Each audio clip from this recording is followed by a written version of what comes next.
Seguimos con más palabras en guaraní. Vemos que todas las palabras comienzan con las dos primeras letras, A, I.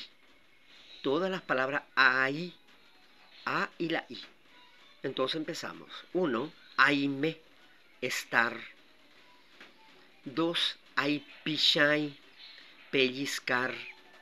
Número 3, aicoteve, necesitar. Número 4, aipetvo, ayudar. Aipetvo. 5, ainumpa, golpear, pegar. Número 6, aicanti, cortar.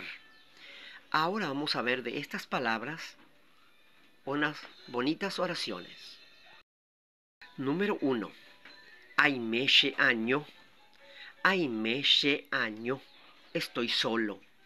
Número 2, she aipichay she sipe, yo le pellizco a mi mamá.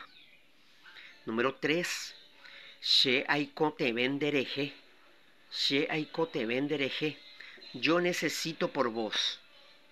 Número 4, she aipetvo de sipe,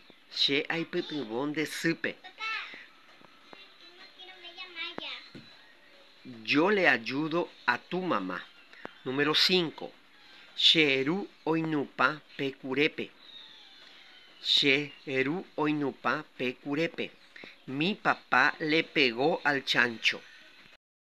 Número 6, she aikanti peteinso o. Número 6, she aikanti peteinso o.